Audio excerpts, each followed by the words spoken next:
Hi, this is Thomas Stearns, and in this video, I am going to encourage you to pursue your purpose.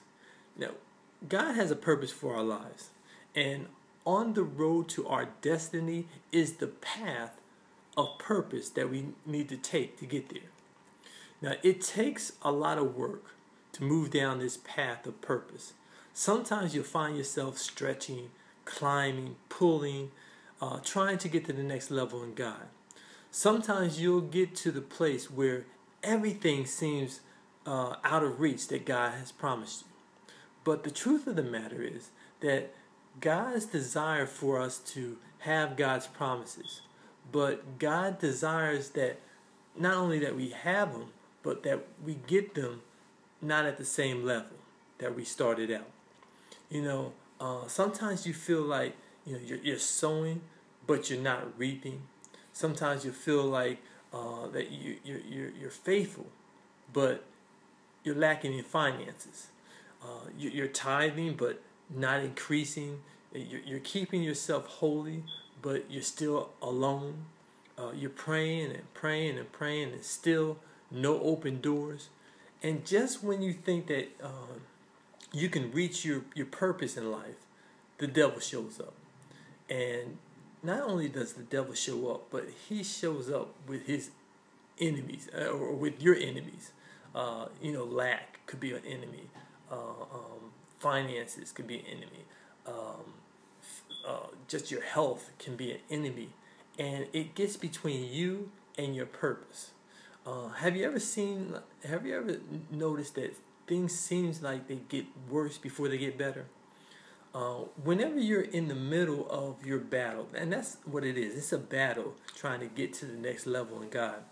Whenever you're in that battle, I want you to remember Psalms 110, verse 1. It says, "The Lord said unto my Lord, sit down at my right hand until I make thy enemies thy footstool." And when you look at this here, there's 5 key words in this phrase, in this verse here. And the first one is sit. In Hebrew, the word sit is kophmia, which means to go to your designated reserved place, which is at the right hand. Now, when you're at the right hand of the Father, what that represents is covenant with God. Now, if you look at the next word, which is until, you have to remember that your timing is not God's timing. I'm reading this book right now from Melinda Ireland, and the book is called "What is God Waiting For? Embracing the Divine Delays in Your Life." This is the book right here. This is a really good book, especially for people who feel like you're in a holding pattern with God, and things are not moving as fast as you like them. You're at that place where you're waiting until God does what He does with your situation. And I just started reading the book, and on page 26 is a great sentence that she has here. It says, "In the process of divine delays, our perspective determines our posture, and our posture determines our power to live a life of purpose." It's all about how you look at the time that God is asking you to sit down and wait until He does what He does. The next word I want you to look at here is the word or the letter I.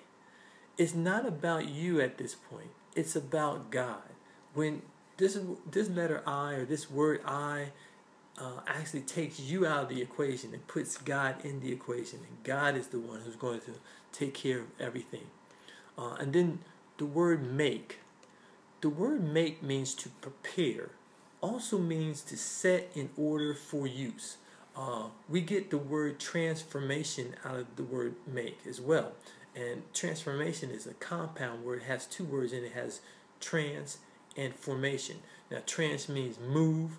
Formation means put into place. So what God is saying by this one simple word make, He's saying that He is going to be the one who prepares, set in order for you, for your use, He's going to move and put things in place for you. And what he's going to put in place is our enemies. And the next word I want to look at is footstool.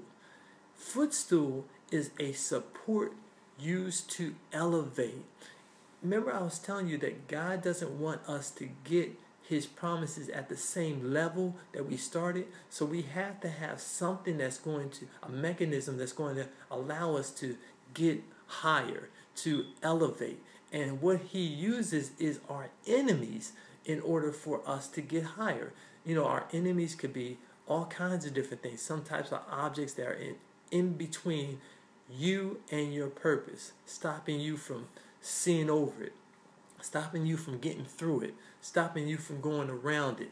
So now he's not asking you to do all that. What he's saying is that I am going to be the one who makes them move, and I'm going to position them in a way that you're going to use them as a way to elevate yourself in God.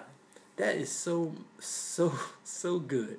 By having this knowledge, this will allow us to have a totally different perspective about our enemies.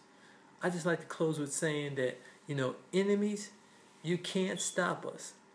We are unstoppable.